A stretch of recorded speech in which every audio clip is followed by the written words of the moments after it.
வெண்முரசு. இந்திரநீலம் 52. பகுதி 9. அஞ்சரையன்றில் 3. வாசிப்பது சந்தீப். கார்காலத்து முதல் மழை வருவதை ருக்மிணி வரதாவில்தான் நோக்கினாள்.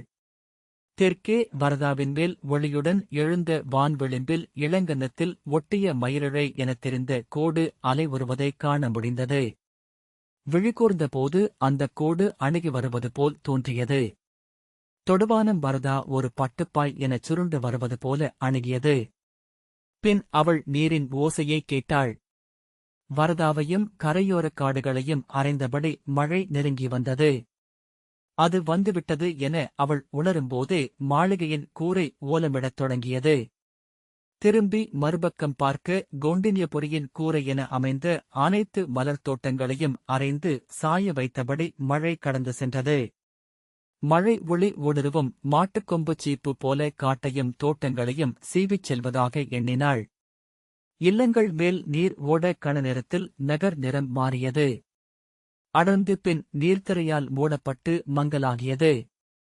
அவள் நோக்கியிருக்கையிலேயே நகரின் அனைத்து சாலைகளிலும் நீர் ஓடத் தொடங்கியது. படிப்படியாக இறங்கி வரதாவை நோக்கி சென்ற நகரின் தெருக்களிலிருந்து தெருக்களுக்கு பல 100 நீரோடைகள் சிற்றருவிகளாக கொட்டின. பொன்னிறக் கணையாழிகள், கைவளைகள், நெளியும் பட்டுச்சால்வைகள், அணி செய்யப்பட்ட மங்கையின் உடல் போல் ஆகியது கௌண்டின்யபுரி. இளமங்கை கொள்ளும் உடல் நெளிவுகள், ஆடைக்குழைவுகள். நாணம் கொண்ட அவள் ஆடையை இழுத்து முழுமையாக மூடிக்கொண்டாள். அனைத்தும் மறைய தன் உப்பரிகையில் அமர்ந்திருந்த ருக்மிணியைச் சூழ்ந்து மழை மட்டுமே நின்றிருந்தது. மழை சொல்லும் ஒற்றைச் சொல் அன்றி எதையும் செவி அறியவில்லை. மழை தழுவி கரைக்கும் உப்புச்சிலை என ஆனாள். பிரிதிலாமலாகி நீரில் கரைந்து வரதாவில் சென்று மறைந்தாள். அமிதை வந்து வாயிலில் நின்று, உள்ளே வந்தமருங்கள் இளவரசி. இனி இன்று மாலை முழுக்க மழைதான் என்றாள். அவள் உள்ளே சென்றபோது ஆவி எழும் இன்கடுநீரை மரக்கு வளையில் அளித்தபடி தங்களை ஈரம் ஒன்றும் செய்வதில்லை என்றாலும் கார்காலத்து முதல் மழை உடலுக்கு அவ்வளவு நல்லதல்ல என்றாள். இந்த மழையில் நகரில் அனைவரும் ஈரமாகத்தான் இருப்பார்கள் என்றாள் ருக்மிணி. செவிலி நகைத்தபடி, இன்று சிறுவர் சிறுமியரை மழையில் இறங்க விடமாட்டார்கள் இளவரசி. நாளை புலரியில் புது வெள்ளம் கொண்டாடும் நாள். அதற்கு எழமுடியாது ஆகிவிடுமோ என்ற அச்சம் அனைவரிடமும் இருக்கும் என்றாள்.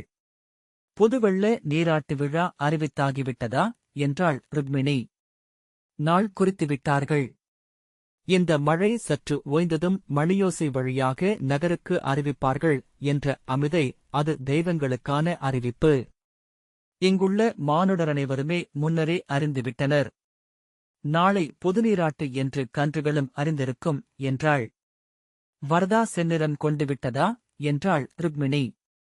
இப்போது வரதா இருப்பதே தெரியவில்லையே என்று அமிதை நகைத்தாள். மாலையில் மழை சற்று விலகுமென்றால் பார்க்கலாம் வரதாவின் செந்நிறத்தை. ருக்மிணியின் குழலை மரவொரியால் நீவித் துடைத்துக் கொண்டிருந்த இளம் சேடி நீர்நிறம் மாறிவிட்டது என்றான். தெற்குவாயில் காவலன் என்று சொன்னாள். அமிதை, எந்தக் காவலன் என்று கேட்டாள். குகர்களின் குலத்துதித்த காவலன் கிருபன் என்று பெயர். கீழே தெற்கு அரண்மனை வாயிலில் காவல் நிற்கிறான் என்றாள் சேடி. என்ன சொன்னான் என்று அமிதை கேட்டாள். என் கைப்பற்றி சாளரத்தருகே கொண்டு சென்று வரதாவில் புது வெள்ளம் வந்துவிட்டது காண் என்றான் என்றாள் சேடி. எப்படி அவனுக்குத் தெரியும் என்றாள் ருக்மிணி. சேற்று மண்மணம் எழுகிறது என்றான். என்னை சாளரத்தருகே நிற்கச் செய்து கண்களை மூடி இந்தக் காற்றை முகர்ந்து பார் என்று சொன்னான். முதலில் நீர் மணம், அதன் பின் ஈரம் கொண்ட தழைகளின் மணம், அதன் பின் கலங்கிய கரை சேற்றின் மணம்.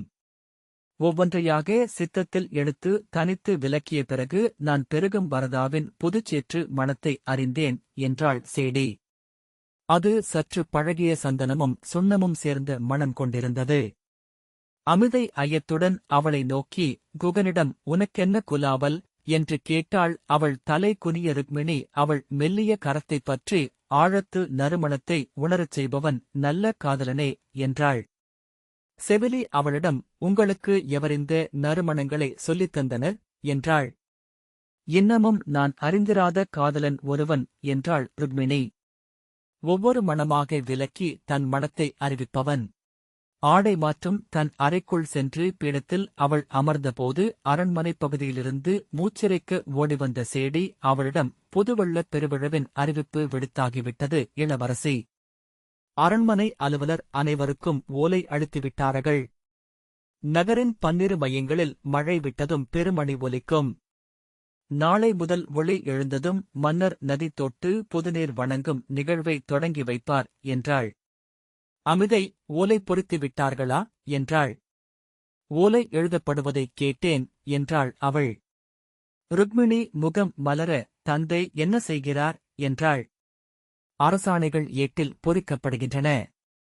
அரசர் தனது அறைக்குள் மதுக்கோப்பையுடன் மழை பெய்வதை நோக்கி அமர்ந்து இசை கேட்கிறார். பட்டத்து இளவரசர்தான் ஆணைகளை பிறப்பித்தார் என்றாள் சேடி. அரசரின் முத்திரைக் கணையாழி அவரிடம்தான் இன்றுள்ளது என்றாள் அமிதை. ருக்மிணி, நான் தமையனை இப்போதே பார்க்க விழைகிறேன் என்றாள். இளவரசி, நேற்றே சேதி நாட்டு அரசர் சிசுபாலர் நகர் புகுந்துவிட்டார்.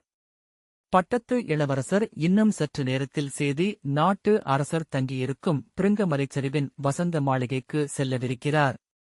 அவர்கள் இரவு அங்குதான் தங்குகிறார்கள். இரவு நெடுநேரம் மதுவருந்திக் கழிப்பதாகவும் விரலியரையும் பரத்தையரையும் பாணர்களையும் அமைச்சர்கள் அங்கு அனுப்புவதாகவும் சொல்கிறார்கள் என்றாள் சேடி. ருக்மிணி, சேதி நாட்டு அரசரா?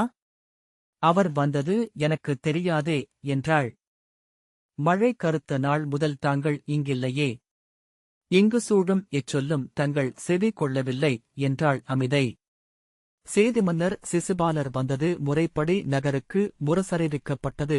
புறக்கோட்டை வாயிலுக்கு பட்டத்து இளவரசர் சென்று எதிரேற்று அவரை அழைத்து வந்தார். இந்நகரமே அவர் வந்திருப்பதை அறியும். நம் குடியினர் நாளை வெளியாகப் போகும் அறிவிப்பு ஒன்றுக்காக காத்திருக்கின்றனர் என்றாள் சேடி. என்ன அறிவிப்பு என்றாள் ருக்மிணி. தாங்கள் அறியாததா என்றாள் சேடி. உண்மையிலேயே அறியேனடி. என்ன அறிவிப்பு என்றாள் ருக்மிணி. தாங்கள் இவ்வுலகிலேயே இல்லை என்று எண்ணுகிறேன் இளவரசி என்று செவிலி நகைத்தபடி சொன்னாள். தாங்கள் அறிந்திருப்பீர்கள் என்றும் தங்களிடமிருந்த இந்த களிமயக்கு அதன் பொருட்டே என்றும் இங்கு அரண்மனை பெண்கள் அனைவரும் எண்ணிக்கொண்டிருக்கிறார்கள். சேடியை நோக்கி சினந்து திரும்பி, என்னடி சொல்கிறாய் என்று சற்றே எரிச்சல் காட்டினாள் ருக்மிணி. சிசுபாலருக்கு தங்களை கைப்பிடித்து அளிக்க அரசரும் பட்டத்து இளவரசரும் உளம் கொண்டிருக்கிறார்கள். அதைத்தான் இந்நகரத்தினர் அறிந்து உவகை கொண்டிருக்கிறார்கள். ருக்மிணி எளிய செய்தியொன்றை கேட்டவள் போல, சிசுபாலருக்கா? என்னிடம் எவருமே கூறவில்லையே என்றாள். இளவரசி, விதர்ப்பம் இன்று மகதப் பேரரசின் துணை நாடு. தங்களுக்கான மணமகன் மகதத்தின் துணை அரசுகள் ஒன்றில் இருந்தே வர முடியும். மகதத்தின் துணை அரசுகளில் வல்லமை மிக்கது சேதி நாடு. அதன் அரசர் சிசுபாலரும் தங்கள் தமையன் ருக்மியும் இளவயது முதலே தோழனைத்து வளர்ந்த தோழர்கள். அப்போதே தங்கள் கையை அவருக்கு இளவரசர் வாக்களித்து விட்டதாக அமைச்சர் சொன்னார். தங்கள் தந்தைக்கும் அது உவப்பானதே என்றாள் அமிதை. நாளை புது வெள்ள நிகழ்ச்சி முடிந்ததும் அரசர் அவையெழுந்து மக்களுக்கு மன உறுதியை அறிவிப்பார் என்றும் அதன் பின் 3 நாட்கள் இந்நகரம் மலர் கொண்டாடும் என்றும் அரண்மனை அமைச்சர்கள் பேசிக் கொள்கிறார்கள். ருக்மிணி எந்த அலையையும் எழுப்பாது நீரில் மூழ்கும் நங்கூரக்கல் என அச்செய்தி தன்னுள் செல்வதை உணர்ந்தாள். தங்களுக்கு உவகை எழவில்லையா இளவரசி என்றாள் செவிலி. இல்லை, அச்செய்தி எனக்குரியதல்ல என்று தோன்றுகிறது என்றாள் ருக்மிணி. முதலில் அப்படித்தான் தோன்றும். இனியவை எவையும் கேட்டதுமே உவகையை அளிப்பதில்லை. அவை நம் நெஞ்சச் சதுப்பில் விதையென புதைந்து முளைத்து எழுந்து மலர்விட்டு கனிவிட்டு இனிமை கொள்ள வேண்டும். இன்றிரவு முழுக்க இனித்து இனித்து நாளை மணமகளாவீர்கள் என்றாள் சேடி. நான் என் உளம் கொண்ட ஒருவரை இதுவரை உருவம் கொண்டு நோக்கியதில்லை. எங்கோ எவரோ தன் இனிய காதல் விழிகளால் என்னை நோக்கிக் கொண்டிருக்கிறார் என்றறிவேன். அவரது ஒலியோ விழியோ நான் அறிந்ததில்லை. ஆனால் இப்போது சேதி நாட்டரசர் என்கிறீர்கள். நமது அரசு விழாக்களில் மும்முறை அவரை பார்த்திருக்கிறேன். அவரே என்று என் உளம் சொல்லவில்லை என்றாள் ருக்மிணி. அமிதை நகைத்து, அவரே என்று எண்ணி மறுமுறை நோக்குங்கள் இளவரசி, அவரே என அறிவீர்கள். இவனே கணவன் என்று எண்ணி பெண்டிர் ஆண்மகனை நோக்கும் கணம் ஒன்றுண்டு, அதுவே அவர்கள் காதல் கொள்ளும் தருணம் என்றாள். பெருமூச்சுடன் எழுந்த ருக்மிணி, பார்க்கிறேன், என்னுள் வாழும் தெய்வங்கள் ஏது சொல்கின்றன என்றறியேன் என்றாள். அமிதை அவள் குழலை கைகளால் மெல்ல நீவியபடி, அந்த தெய்வம் நம் குடியின் மூதன்னையரில் ஒருத்தியாக இருக்கட்டும் இளவரசி என்றாள். ருக்மிணி திரும்பி நோக்க, விதர்ப்பம் இன்று பாரத வருஷத்தின் எந்த அவையிலும் மதிப்புடன் அமர்த்தப்படுவதில்லை இளவரசி என்றாள். இந்த நாடு தன்னிலையெழுந்து நெடுநாட்களாகின்றது. ருக்மிணி தலைகவிழ்ந்து எண்ணங்களைத் தொடர்ந்தவளாக அமர்ந்திருந்தாள். நெடுங்காலம் முன்பு இந்நாடு 12 மலைக்குடிகள் செறிந்து வாழ்ந்த காட்டுச் சரிவாக இருந்தது. காட்டில் வேட்டையாடியும் பரதாவில் மீன்பிடித்தும் வாழ்ந்த எளிய மக்களின் அரசர் எவருக்கும் கப்பம் கட்டவில்லை. ஏனென்றால் அவரை ஓர் அரசரெனக்கூட பிறர் அறிந்திருக்கவில்லை. வரதா வழியாக தண்டகாரண்யத்தில் இருந்து பிற ஊர்களுக்குச் செல்லும் வைதிகரால் வேள்விக்குரியதல்ல என்னும் பொருளில் விதர்ப்பம் என்று அழைக்கப்பட்ட பெயரே இதற்கென இருந்தது. அமிதை சொல்லலானாள். 108வது அரசர் பீமகரின் காலத்தில் தண்டகாரண்யத்தில் இருந்து அவ்வழியாக மரக்குடைவு படகில் தனியாகச் சென்ற குறுமுனிவரான அகத்தியர் பசி கொண்டு அதன் கரையில் ஒதுங்கினார். மலையிறங்கத் தொடங்கிய பின் அவர் உணவு உண்டிருக்கவில்லை. கரையில் நீரில் தூண்டிலிட்டு மீன்பிடித்துக் கொண்டு ஒரு சிறுமி அமர்ந்திருப்பதைக் கண்டார். காலை வெளிச்சத்தில் அவள் பொன்வண்டு போலே தோன்றினாள். அருகணைந்த அவரைக் கண்டதும் அவள் எழுந்து தன் இரு கைகளையும் கூப்பி அவர் அடிகளை வணங்கி, எங்கள் மண் தங்கள் அடிகளால் தூய்மையடைந்தது முனிவரே என்றாள். எனக்கு இப்போதே உணவளை என்று அகத்தியர் ஆணையிட்டார். அவள் அருகே சூழ்ந்திருந்த காட்டுக்குள் ஓடிச் சென்று மலைக்கனிகளையும் கிழங்குகளையும் சேர்த்துக் கொண்டு வந்தாள். அவற்றை சற்றே உண்டு சுவை நோக்கித் தேர்ந்து அவருக்குப் படைத்தாள். பசியில் விழிமயங்கும் நிலையிலிருந்த அகத்தியர் அக்கனிகளை உண்டார். தலை தொட்டு, மாமங்கலை ஆகுக என அவளை வாழ்த்தி மீண்டும் படகிலேறிக் கொண்டார். காசியைக் கடந்து கங்கா துவாரத்தை அடைந்த அகத்தியர் அங்கே ஒரு பேரால மரத்தின் அடியில் அமர்ந்துதான் எண்ணி வந்திருந்த பரிபூரணம் என்னும் பெருந்தவத்தை ஆற்றினார். 12 ஆண்டுகால அருந்தவத்தின் முடிவில் 6 சக்கரங்கள் சுழன்றெழுந்து மையம் திறக்க நெற்றிப் பொட்டில் மலர்ந்த 1000 இதழ் தாமரை விரிந்தபோது அதில் இளஞ்சூரியன் போல கண்கூச ஒளிவிடும் 2 மணிச்சிலம்புகளைக் கண்டார். அன்னையே நீ யார் என்றார். உன் நெஞ்சமர்ந்த திரு நான். ககனம் நிறைக்கும் பொலி. மூவரையும் தேவரையும் பெற்ற அன்னை என்று அவருள் எழுந்த ஒளிப்பெருவெளியில் ஒலித்த குரல் சொன்னது. நான் என்ன செய்ய வேண்டும் அன்னையே என்றார் அகத்தியர். என் அழகை 1000 பெயர்களென பாடு.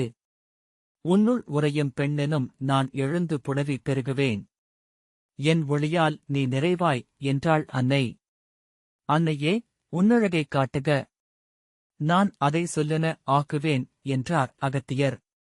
மைந்தா, மண்ணில் உள்ள பெண்களிலேயே மானுடவிழி என்னை காண முடியும் என்று அன்னை சொன்னாள். நான் பெண்ணென எவரையும் கண்டதில்லை அன்னையே என்று அகத்தியர் சொன்னார். கண்டிருக்கிறாய்.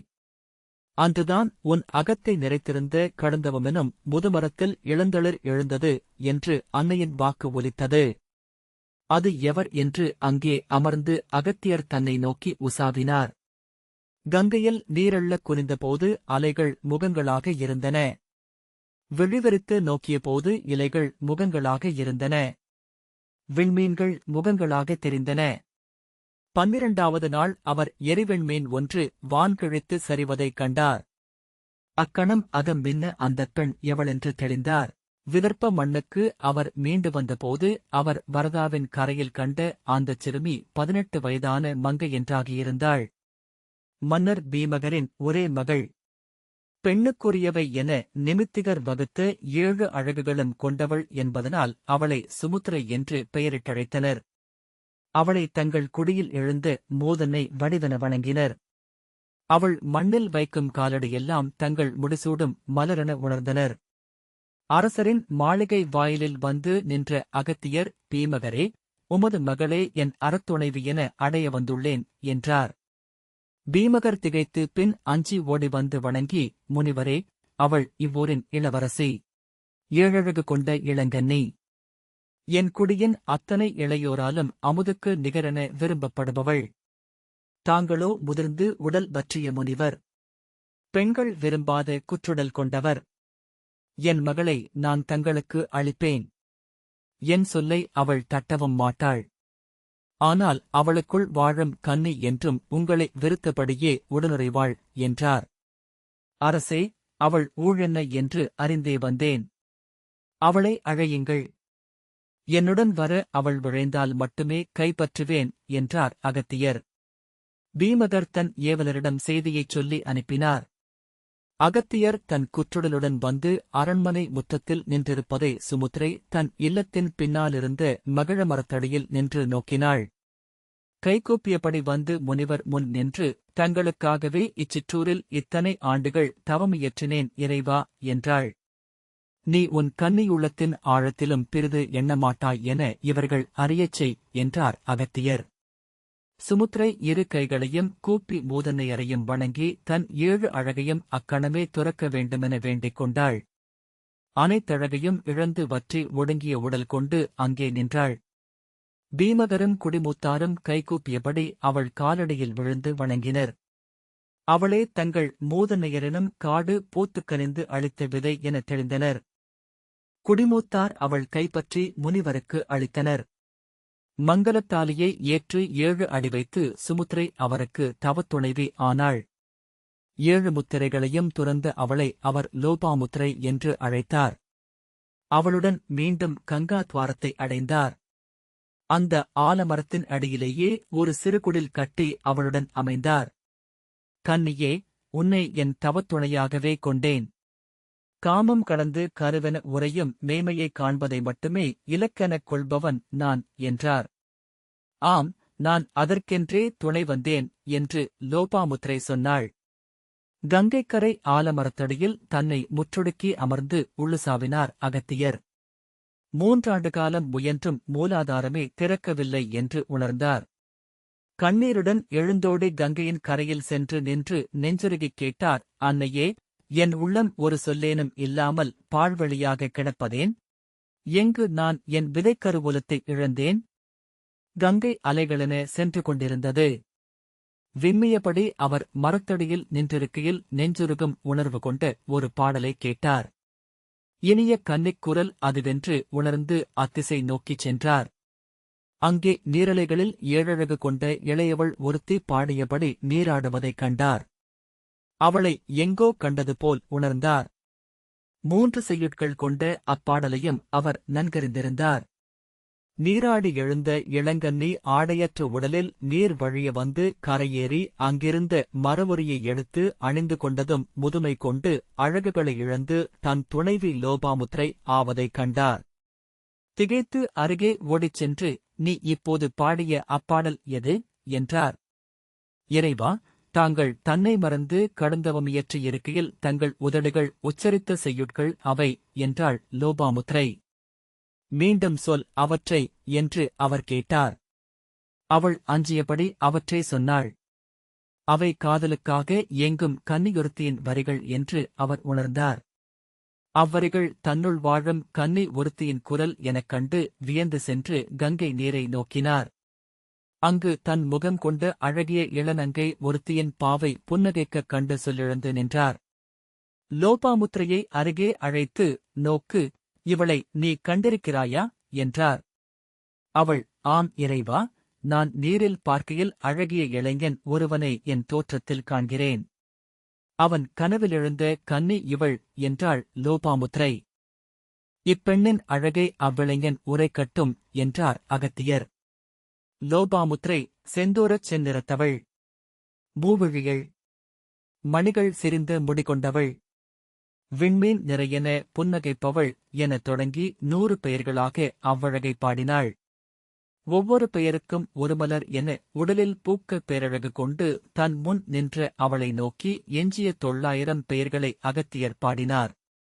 அம்பிகையின் அழகு 1000 பெயர் மாலையாக விரிந்தது. அவ்வாறுதான் விண்ணில் ஒரு பொன்முகிலாக அன்னையின் புன்னகை எழுந்து அவர்களை வாழ்த்தியது. கங்காத்வாரத்தில் அகத்தியர் அவளுடன் பெருங்காதல் கொண்டு வாழ்ந்தார். அவர்களுக்கு அழகிய இளமைந்தன் ஒருவன் பிறந்தான். அவனுக்கு திரிதசி என்று பெயரிட்டழைத்தனர். தன் அருந்தவத் துணைவியுடன் அங்கே அமர்ந்து தவநிறைவடைந்தார் அகத்தியர் என்று அமிதை சொன்னாள். லோபாமுத்திரையால் நம் குடி பெருமை கொண்டது. நம்மை க்ஷத்திரியர்களென பிறர் ஏற்றுக்கொண்டனர். பெருங்கொடிகளில் இருந்து நம் அரசர் பெண் கொண்டனர். நம் குடியில் பிறந்த இளவரசிகள் கங்காவர்த்தமெங்கும் சென்று முடிகொண்டனர். பெரும்புகள் கொண்ட தமயந்தி பிறந்த குலம் இது இளவரசி என்று அமிதை சொன்னாள். இன்று சீரிழந்து சிறுமை கொண்டு நின்றிருக்கும் நிலம் இது. இழந்த பெருமையை இது மீட்பதென்பது தங்கள் சொல்லிலேயே உள்ளது. 12 தலைமுறைகளுக்குப் பின் பாரத வருஷத்தின் பெருவீரர்களில் ஒருவர் தங்கள் தமையரென இக்குடியில் பிறந்திருக்கிறார். இழிவகற்றி இந்நிலத்தை முதன்மையென அமர்த்த உறுதி கொண்டிருக்கிறார். அவருக்குத் தேவை நண்பரும் படையினரும். அதை அளிக்கும் சொல் உள்ளது தங்கள் உதடுகளில்தான். ருக்மிணி, தமையன் இச்சொற்களை என்னிடம் சொல்லும்படி ஆணையிட்டாரா என்றாள். ஆம் இளவரசி. சிசுபாலரின் படையும் துணையும் இருந்தால் மகதத்திற்கு நிகர் நிற்க தன்னால் முடியுமென எண்ணுகிறார். அதை தங்களிடம் நேரில் சொல்ல அவர் விழையவில்லை. அது முறையல்ல என்று அவர் அறிவார். தங்கள் சொல்லெனும் வாழ் தன் கையில் அமைந்தால் படைக்களத்தில் நிமிர்ந்து நிற்க முடியுமென்று உணர்த்தும்படி என்னிடம் ஆணையிட்டார் என்று அமிதை சொன்னாள். வெளியே மழை துளிவிட்டு ஒலி சொட்டத் தொடங்கியிருந்தது. மரக்கிளைகள் அமைதி கொள்ள யாழ்கம்பிகள் என கூரையிலிருந்து நின்றிருந்த மழைச்சரடுகள் அறுபட்டு நீள் துளிகளாக விழுந்தன. அவள் இடைத்தளர நடந்து சென்று சாளரத்தைப் பற்றியபடி மழையை நோக்கி நின்றாள். தொலைவிலெங்கோ மரக்கிளைகள் அசைந்தன. மழை மறைகிறது என்றாள் செவிலி. இன்னும் சற்று நேரத்தில் பெருமணிகள் அறிவிப்பை வெளியிட்டுவிடும். ருக்மிணி திரும்பி அறையைக் கடந்து மறுபக்கம் சென்று வரதாவை நோக்கினாள். நீர்ப்பெருக்கின் மேல் நின்றிருந்த மழைப்பெருக்கு மறைந்திருந்தது. முகில்களின் உள்ளே எங்கிருந்தோ கசிந்த ஒளி விளிம்புகளில் பரவியது. வரதாவின் ஆழத்திலிருந்து மணி வெளிச்சமொன்று மேலே வந்து நீரலைகளின் மெல்லிய தோல்பரப்பை மிளிரச் செய்தது. கூரை விளிம்புகள் அடங்கின. ஒவ்வொரு துளியும் ஒளி கொண்டது. தொலைவில் கோட்டை முகப்பின் பெரிய மணி மும்முறை என சீராக ஒலிக்கத் தொடங்கியது. அதன்பின் நகரத்தின் மணிகளும் ஒவ்வொன்றாய் அந்தத் தாளத்தில் ஒலி எழுப்பின. பொதுப்பெருக்கு அறிவிப்பை கேட்டு நகரமெங்கும் உவகையொலி பொங்கி எழுந்தது. அந்த மணியோசை கேட்ட அக்கணத்தில் ருக்மிணி அறிந்தாள் தன் கொழுநன் சிசுபாலன் அல்ல என்று. அதை எவரோ அவளருகே நின்று சொல்லின்றிச் சொன்னது போல திடுக்கிட்டு திரும்பி நோக்கினாள். அவனல்ல என்று சித்தம் சொல் கொண்டது. அவன் எளியவன். அவள் காலடியை பணியும் வெறும் மானுடன். பெருவிழைவு ஒன்றாலேயே அவள் கண்படும் பேறு பெற்றவன். இந்த வாசிப்பை கேட்டதற்கு நன்றி.